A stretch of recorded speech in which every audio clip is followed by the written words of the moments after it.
कलरलैंड में कभी एक जीवन स्वर्ग फीके रंग खोई हुई जादू की कहानी फुसफुसाते हैं। टिली टाइगर, मिलो मंकी और लुलू रैबिट एकजुट खड़े हैं। उनके चेहरे आने वाले कयामत से चिंतित हैं।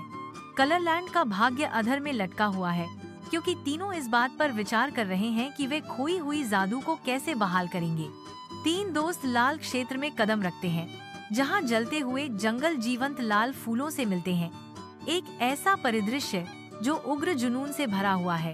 एक जटिल पहेली जो आग और जुनून से जुड़ी है, उनका सामना करती है, जिसमें टिल्ली की ताकत, मिलो की बुद्धि और लुलू की चपलता के तालमेल की आवश्यकता होती है। बुद्धि और कर्म के नृत्य में टिल्ली, मिलो और लुलू अपनी अनूठी क्षमताओं को एकजुट करते हैं, जिससे एक नाटकीय मोड़ के लिए मंच तैयार होता है। वे नीला राज्य के झिलमिलाते आलिंगन में डूब जाते हैं, एक ठंडा पानी के नीचे का क्षेत्र जो मिलनसार समुद्री जीवन से भरपूर है।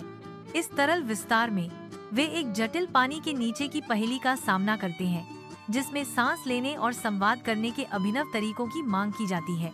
जैसे जैसे वे गहराई में उतरते हैं, पानी के नीचे की दुनिया की अलौकिक चमक उनके मार्ग को रोशन करती है, जलीय भूल भुलैया के भीतर छिपे रहस्यों को उजागर करती है। विशाल पीले रेगिस्तान में सुनहरी रेत और जीवंत सूरजमुखी आशा और धूप से बंधे एक मार्मिक पहेली पेश करते हैं। झुलसाती गर्मी के बीच वे एकजुट होते हैं। उनका दृढ़ संकल्प अटूट है, क्योंकि वे रेगिस्तान के आलिंगन में छिपे समाधान की तलाश करते हैं। रेगिस्तान की लगातार मार से जूझते हुए रेत का हर कण, धूप की हर किरण सुरागों की फुसफुसाहट करती है, उनकी दृढ़ता की परीक्षा लेती है। एक हरे भरे जंगल में ऊंचे पेड़ समय जितने पुराने रहस्यों पर पहरा देते हैं, उनकी मौन निगरानी को कायदार पत्थरों पर मेंढकों की चंचल कूद फांद से विराम मिलता है। हवा में नम मिट्टी और खिलते फूलों की खुशबू भारी है। प्रकृति के सामंजस्य की एक सिम्फनी, जहां हर सांस जीवन और नवीनीकरण की कहानियां फुसफुसाती है। उन्हें प्रकृति और सद्भाव से जुड़ी एक पहेली को हल करना होगा।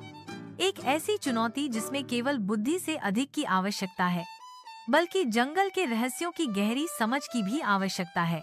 उन्हें जंगल के रहस्यों को समझना होगा और मिलकर काम करके समाधान ढूंढना होगा। सारे रंग इकट्ठा करने के बाद तीनों दोस्त इंद्रधनुषी रॉकेट की ओर वापस भागते हैं। उनके दिल प्रत्याशा से भरे हुए हैं। प्रत्येक रंग को उसके उचित स्थान पर रखने के साथ इंद्रधनुषी रॉकेट फिर से जीवित हो उठता है, जो कलरलैंड के पुनर्जन्म का संकेत देता है। कलरलैंड नई जीवंतता के साथ फूट पड़ता है। दोस्तों द्वारा अपनी कड़ी मेहनत से जीती गई जीत का